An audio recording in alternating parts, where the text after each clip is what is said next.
আসসালামু আলাইকুম প্রিয় শিক্ষার্থীবৃন্দ, তোমাদের সবাইকে কারেন্ট টিউটোরিয়ালের অনলাইন ক্লাসে স্বাগত। আজকে আমি আছি তোমাদের সাথে নাহিদা মজুমদার। আর গত ক্লাসে আমরা অনুশীলনী 9 এর শতকরার উপরে 1 থেকে 4 পর্যন্ত করেছিলাম। আজকে বাকি ক্লাসে আমরা বাকি প্রশ্নের সমাধানগুলো এই ক্লাসে আমরা করে নিব। তাহলে দেখো, প্রথমে আমরা 5 নম্বরের প্রশ্নটা করে নিই। 5 নম্বরে কি বলা হচ্ছে, ব্যাংক থেকে আসলের উপর বার্ষিক 8% মুনাফায় 5 বছরের জন্য 15,000 টাকা ঋণ নেওয়া হয়। তাহলে এই কথাটার মানে আমরা কি বুঝি? দেখো, 8% মুনাফায়, বার্ষিক মানে হচ্ছে 1 বছরে, আর 8% মানে হচ্ছে 100 টাকায় 8 টাকা।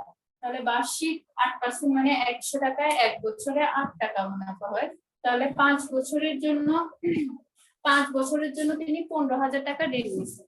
তার মানে হচ্ছে 5 বছরের জন্য তিনি 15,000 টাকা করে কি করছে, 15,000 টাকা আসল ছিল তার। তাহলে 5 বছর পর মোট কত টাকা পরিশোধ করতে হবে? তাহলে 1 বছরে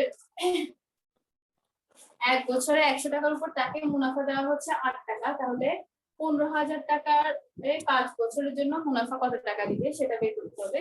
তারপর আসল এবং মুনাফা যেটা বের হবে সেটা বের করলে আমরা যেটা পাবো সেটাই হচ্ছে আমাদের মোট টাকা পরিশোধ করতে হবে। তাহলে চলো আমরা করে ফেলি। 8% মুনাফায়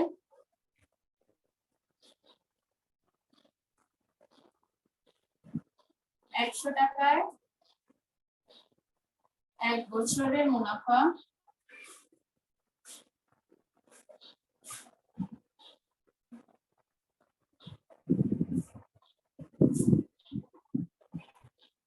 টাকায় 1 বছরের মুনাফা হচ্ছে 8 টাকা। সুতরাং 1 টাকায় 1 বছরের মুনাফা, দেখো 100 টাকায় 1 বছরের মুনাফা যত টাকা হবে, 1 টাকা 1 বছরের মুনাফা তার থেকে কম হবে। কম হলে ভাগ হবে, উপরে 8 নিচে হচ্ছে 100 টাকা। এরপর হচ্ছে দেখো, আমাদের মোট টাকা হচ্ছে 15,000 টাকা। একজন ব্যক্তি ধরো 15,000 টাকা ব্যাংক থেকে ঋণ নিয়েছে। তাহলে ওই 15,000 টাকা 5 বছরে কত টাকা হবে সেটাই হচ্ছে যে আমাদের মানে 15,000 টাকা ঋণ নেওয়া মানে কি, কারো থেকে ধার নিয়েছে সে। একজন ব্যক্তি, ধরো আমি ব্যাংক থেকে 15,000 টাকা নিলাম ধার। তাহলে 15,000 টাকা 5 বছরের জন্য নিয়েছি, মানে 15,000 টাকা 5 বছর পর তাদেরকে পরিশোধ করব। তাহলে আমাকে একটা সুদ দিতে হবে বার্ষিক, মানে 1 বছরে 100 টাকার উপর 8 টাকা সুদ দিতে হবে। তাহলে হচ্ছে আমাকে 15,000 টাকার উপর 5 বছরে কত টাকা সুদ দিতে হবে সেটা বের করতে হবে। তাহলে চলো বের করে ফেলি। 15,000 টাকায় 5 বছরের মুনাফা, 15,000 টাকা 100 টাকা 1 বছর, এটা আমরা আরেকটু ভেঙে ভেঙে করতে পারি। এখানে 5 না লিখে প্রথমে 1 দ্বারা করে করতে পারি।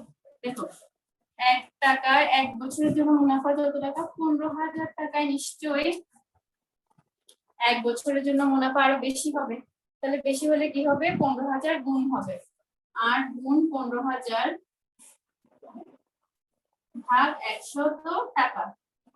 এরপর দেখো, 15,000 টাকায় 1 বছরের জন্য মুনাফা যত হবে, 5 বছরের জন্য মুনাফা আরো বেশি হবে। তাহলে বেশি হলে কি হবে, গুণ হবে। তাহলে গুণ হলে কি হবে, 8 গুণ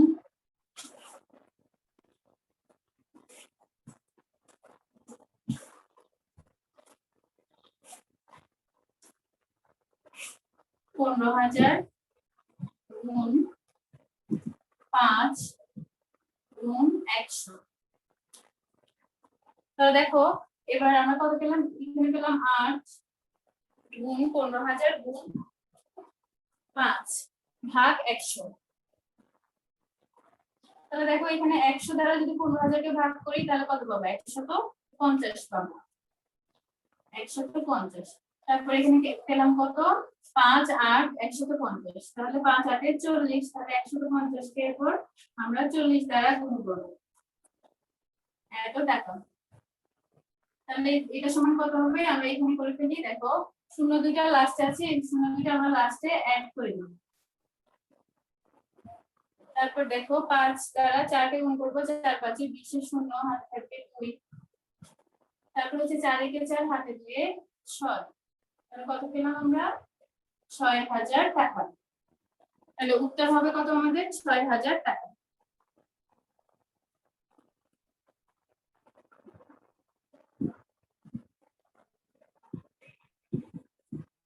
উত্তর হবে 6,000 টাকা। কিসের উত্তর হবে এটা? মুনাফা।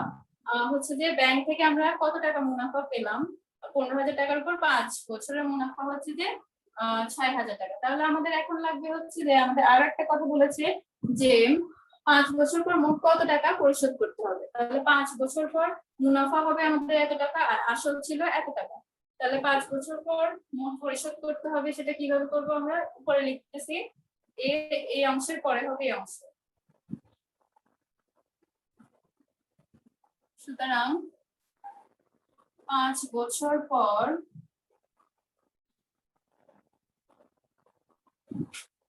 মোট পরিশোধ করতে হবে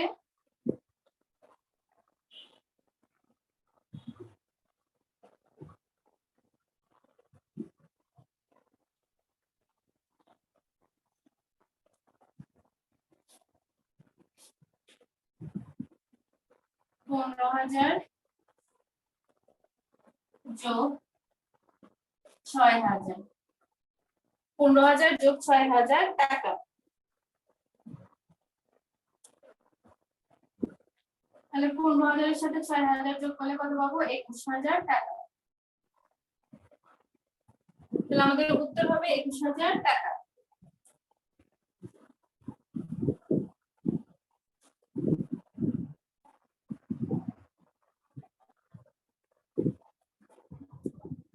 উত্তর হবে 5-এর 21,000 টাকা।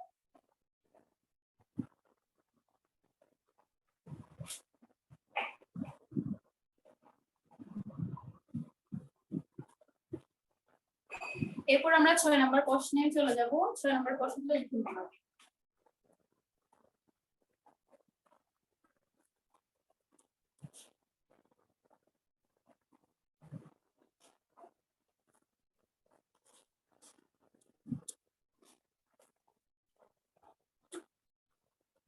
দেখো 6 নম্বরে বলা হচ্ছে ব্যাংক থেকে 50,000 টাকা ঋণ নিয়ে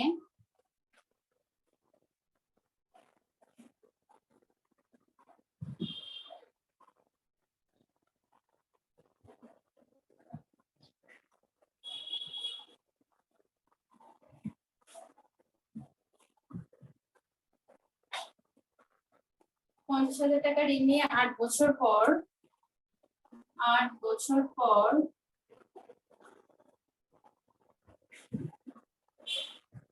মোট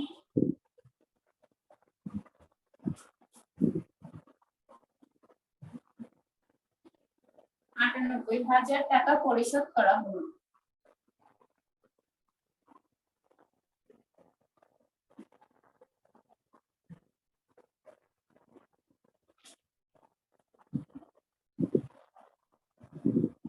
তারপর বলা হচ্ছে আসলের উপর ব্যাংকের মুনাফার হার কত ছিল?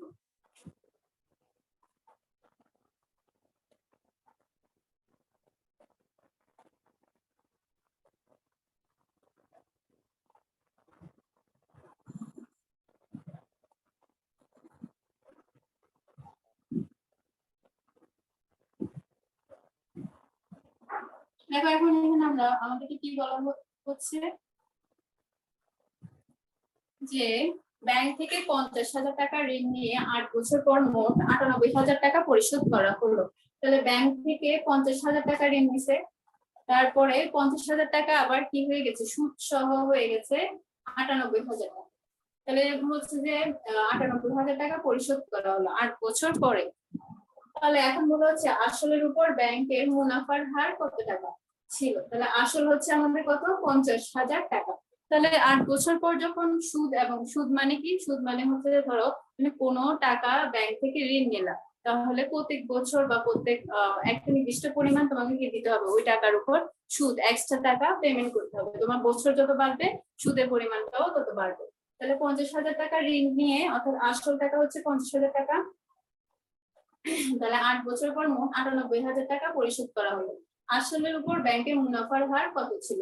তাহলে ব্যাংকের মুনাফা হচ্ছে যে কত, প্রথমে 8 বছরে ব্যাংকের মুনাফা কত সেটা আমরা বের করে ফেলবো। এটা হচ্ছে মুনাফা যোগ আসল আর এটা শুধু আসল। তাহলে মুনাফা যোগ আসল থেকে আসলটা বাদ দিলে পাবো আমরা কত, আসল। মুনাফা যোগ আসল থেকে আসলটা বাদ দিলে আমরা পাবো মুনাফা। তাহলে 8 বছরে ব্যাংকের মুনাফা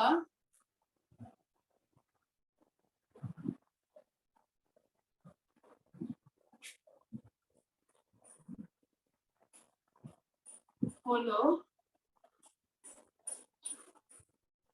এই যে মুনাফা যোগ আসল, আমি যদি চাই এটা লিখতে পারি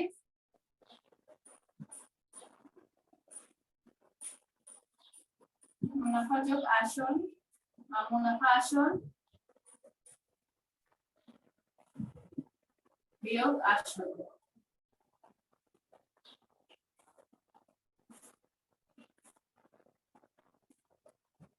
এখন দেখো মুনাফা আসল থেকে যদি আমি আসলটা বিয়োগ করি তাহলে যেটা পাবো সেটা হচ্ছে আমার মুনাফা। তাহলে মুনাফা আসল হচ্ছে আমার 98,000 টাকা। 98,000 থেকে আসলটা বাদ দিলে 50,000 পাবো হচ্ছে আমি মুনাফা।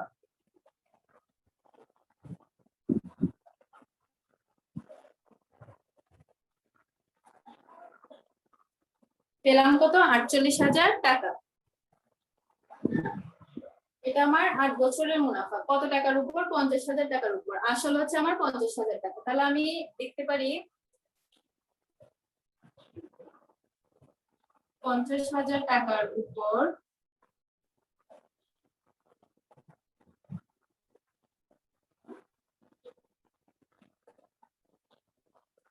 8 বছরের মুনাফা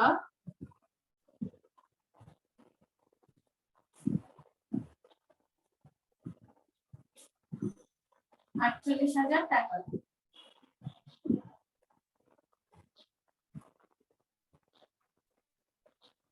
সুতরাং 1 টাকার উপর 8 বছরের মুনাফা, 50,000 টাকার উপর 8 বছরের মুনাফা যত ছিল, 1 টাকার উপর 8 বছরের মুনাফা আরো কম হবে। কম হলে কি হবে, ভাগ হবে।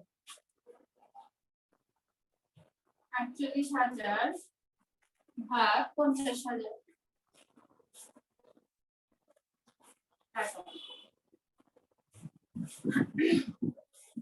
তারপর দেখো আমার মুনাফার হার যেহেতু বলা হচ্ছে, অর্থাৎ মুনাফার হার মানে হচ্ছে 100 টাকায় 1 বছরে কতটুকু সেটা, হার মানে হচ্ছে 100 টাকায় 1 বছরে। তো আমরা 100 টাকায় 1 বছরে বের করব। তাহলে 1 টাকায় 1 বছর আগে বের করে ফেলি।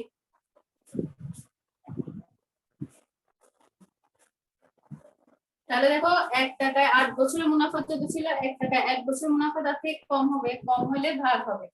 তাহলে 48,000 ভাগ 50,000 গুণ 8 টাকা। এরপরে হচ্ছে যে 1 টাকা 1 বছরের মুনাফা বের করেছি। এরপরে হচ্ছে আমাদের আসলে অর্থাৎ মুনাফার হার যেহেতু বলেছি সেহেতু 100 টাকায় 1 বছরের মুনাফা কত সেটা আমাদেরকে বের করতে হবে। তাহলে 100 টাকায় 1 বছরের মুনাফা হচ্ছে কত,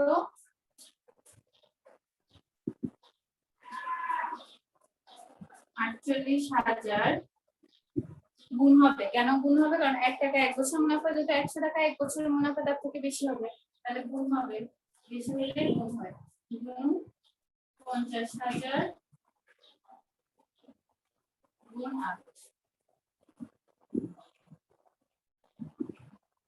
এই লাইনটা আমরা একটু মুছে আর একটু ছোট করে লিখি, তাহলে আমরা কাজটা করতে শুরু করব।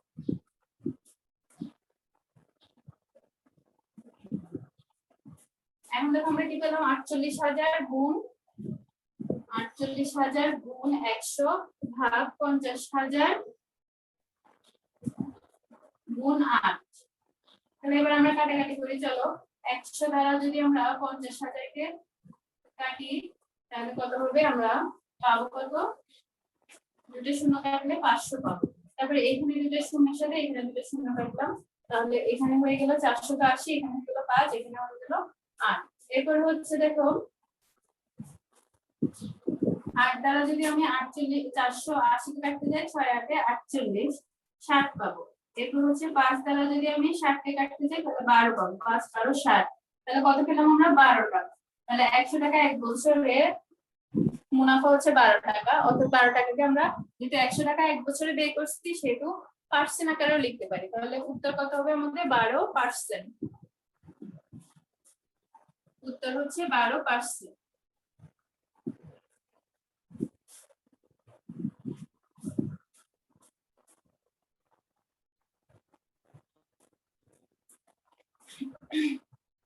এর মাধ্যমে আমরা 6 নাম্বারটা সম্পূর্ণ করেছি। এরপর আমরা 7 নম্বরে চলে যাব।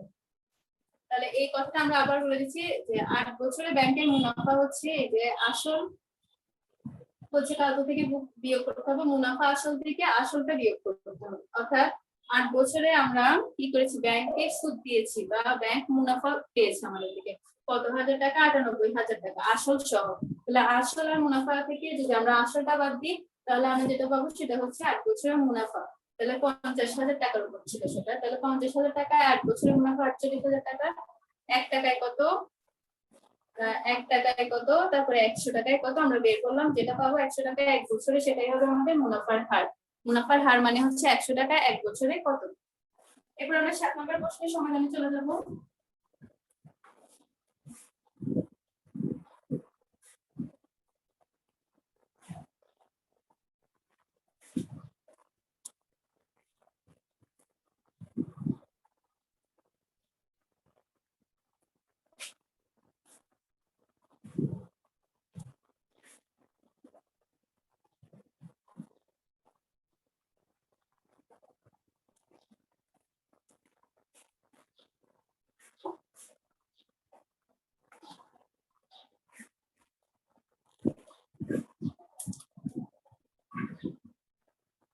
এবার 7 নম্বরে আমাদের প্রশ্নটা আমরা লিখে নিই।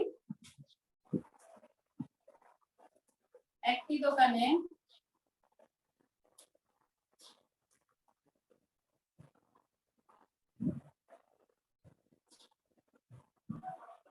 আঠারোশো টাকার পণ্য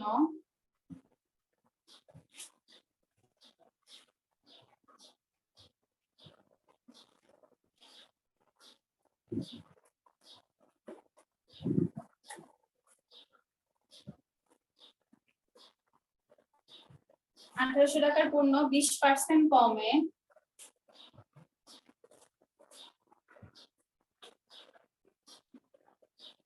বিক্রয় করা হলো।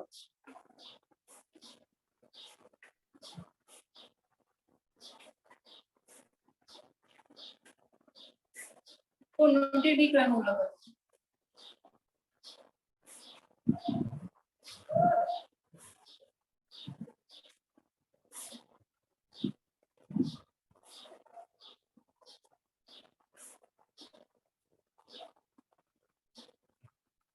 দেখো এখানে প্রশ্নে কি বলা হচ্ছে যে একটি দোকানে 1800 টাকার পণ্য 20% কমে বিক্রয় করা হলো। তাহলে কি হচ্ছে 20% কম মানে কি, 20% কম মানে হচ্ছে বিক্রয় মূল্য 20% কম। আর যদি বেশি বলতো তাহলে বিক্রয় মূল্য 20% বেশি হতো। যেহেতু কম বলতেছে সেহেতু হচ্ছে কি আমাদের ক্ষতি হচ্ছে।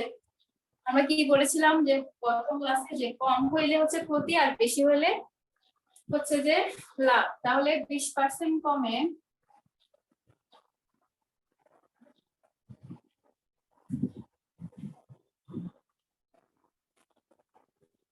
বিক্রয় মূল্য কত হবে,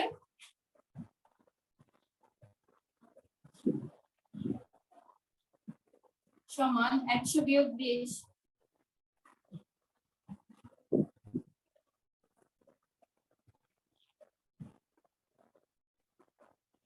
সমান হচ্ছে 80 টাকা।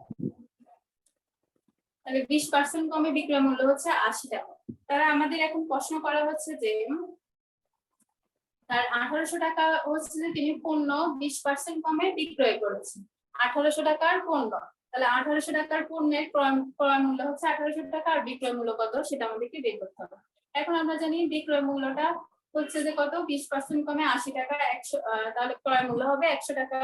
তাহলে আমাদের 1800 টাকা ক্রয় মূল্য হলে বিক্রয় মূল্য কত হবে সেটা বের করতে হবে। যেটা বের করতে হবে এটা ডান পাশে লিখবো। তাহলে লিখতে পারি আমরা 100 টাকার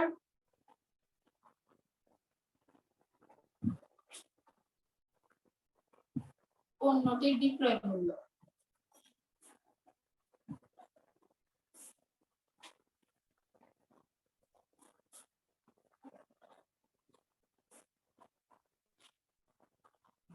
৳৮০।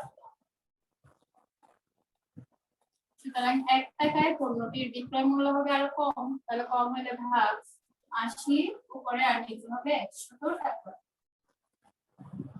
সুতরাং ১৮০০ টাকায় পণ্য বিক্রয় করাতে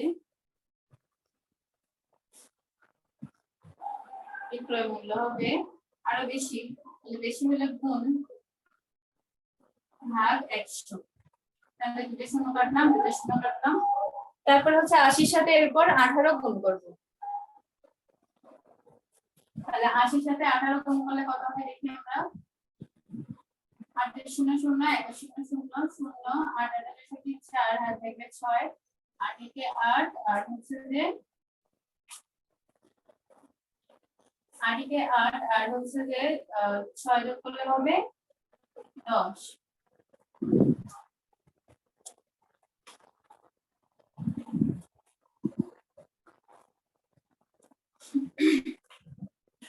তাহলে হচ্ছে আমরা ফলাফল কত পেলাম?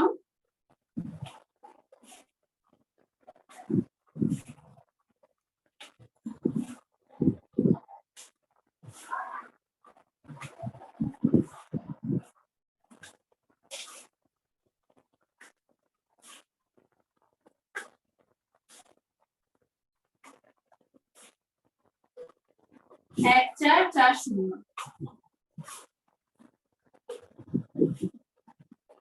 ১৪৪০ টাকা। উত্তর হচ্ছে আমাদের ১৪৪০ টাকা।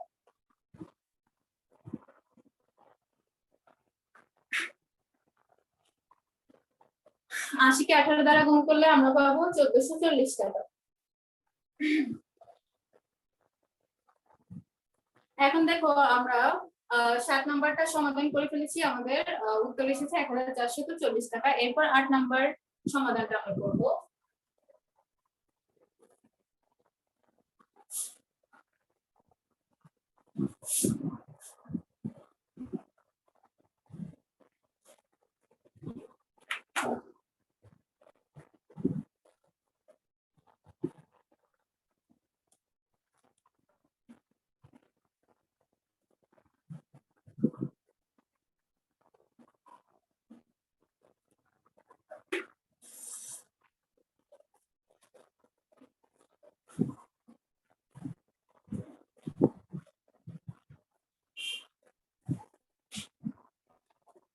আট নম্বরে বলা হচ্ছে একজন বিক্রেতা কৃষকের কাছ থেকে এক ঝুড়ি সবজি কিনে 40% লাভে ৬৩০০ টাকায় বিক্রয় করলেন। একজন বিক্রেতা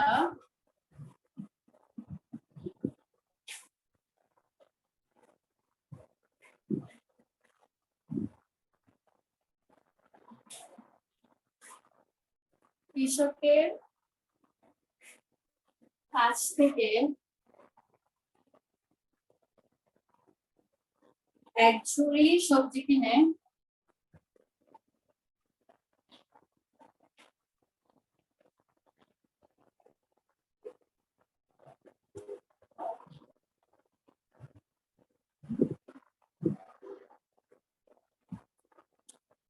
40% লাভে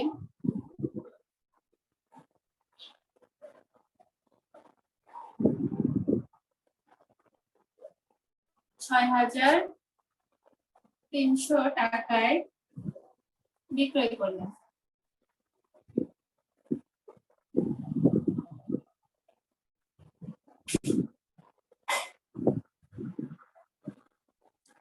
সবজির ক্রয় মূল্য কত?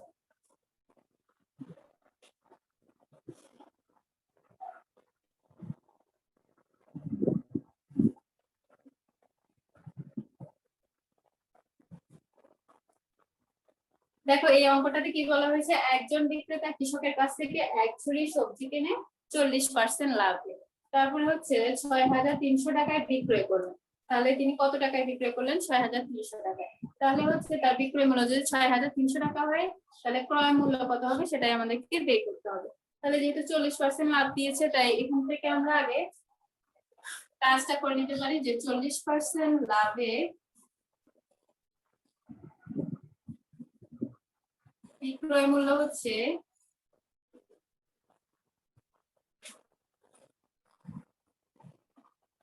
100 যোগ 40 টাকা।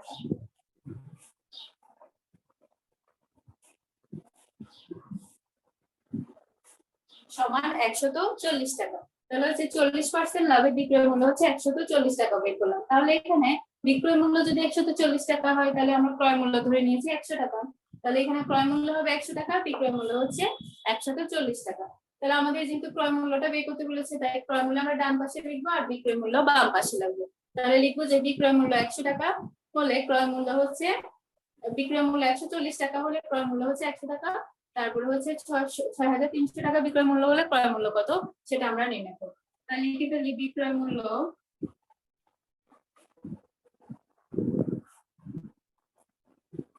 140 টাকা হলে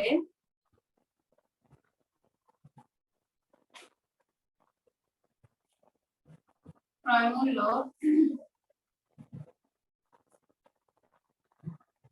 100 টাকা। সুতরাং বিক্রয় মূল্য যদি 1 টাকা হয় তাহলে ক্রয় মূল্য হবে আরো কম হবে, কম হলে ভাগ হবে, উপরে 100 হবে আর নিচে হবে 140 টাকা। আর বিক্রয় মূল্য যদি 6300 টাকা হয় ক্রয় মূল্য হবে 100 গুণ 6300 ভাগ 140। তাহলে দেখো এখানে 100 কে 10 দ্বারা ভাগ করলাম, 140 কে 10 দ্বারা ভাগ করলাম, তাহলে এখানে থাকলো 10, এখানে থাকলো 14। এরপর 10 কে 5 দ্বারা ভাগ করলে 10 কে 2 দ্বারা ভাগ করে পাবো 5 আর 14 কে 2 দ্বারা ভাগ করে পাবো 7। তারপরে হচ্ছে যে 7 দ্বারা 6300 কে ভাগ করলে পাবো 7 63, মানে হচ্ছে যে এখানে পাবো 9 আর এখানে পাবো দুটো শূন্য, 900 পাবো। তাহলে কত হবে? এরপর হচ্ছে 9 এর সাথে 900 এর সাথে 5 তাহলে পাবো 5 9 45 আর লাস্টে দুটো শূন্য অ্যাড করে দিলাম, তাহলে কত পেলাম? 4500 টাকা। তাহলে উত্তর হচ্ছে আমার কত? 4500 টাকা। তাহলে দেখো যে আমরা 8 নাম্বার সমস্যার সমাধানটা করে ফেলেছি। এখানে যেহেতু প্রথমে 40% লাভ বলেছে তাই আমরা বিক্রয় মূল্য 40% লাভ বলছে তাই আমরা 100 এর সাথে 40 যোগ করেছি আর এখানে 100 টা হচ্ছে ক্রয় মূল্য ধরে নিয়েছি আমরা আর 40 টা হচ্ছে লাভ, 40 টাকাটা হচ্ছে লাভ। তাহলে বিক্রয় মূল্য হচ্ছে আমাদের 140 টাকা আর লাভ যেহেতু বলেছে সেটা আমরা যোগ করেছি। এখানে যদি বিয়োগ বলতে যে ক্ষতি হয়েছে তাহলে আমরা বিয়োগ করতাম। এরপর হচ্ছে বিক্রয় মূল্য যদি 140 টাকা হয় ক্রয় মূল্য হবে 100 টাকা, এটা ক্রয় মূল্য এটা বিক্রয় মূল্য। এরপর বিক্রয় মূল্য যদি 1 টাকা হয় তাহলে কত টাকা হবে? বিক্রয় মূল্য যদি 6300 টাকা হয় তাহলে কত টাকা হবে? 4500 টাকা। এটা আমরা নির্ণয় করেছিলাম। তাহলে এই অঙ্কের মাধ্যমে আমাদের এই অনুশীলনের সবগুলো অঙ্কই সম্পূর্ণ হয়েছে। আশা করি তোমরা নিজেরা একটু প্র্যাকটিস করলে নিজেরাই করে নিতে পারবে। এতক্ষণ পর্যন্ত আমাদের সাথে থাকার জন্য ধন্যবাদ। আজকের ভিডিওটা এখানে শেষ করলাম।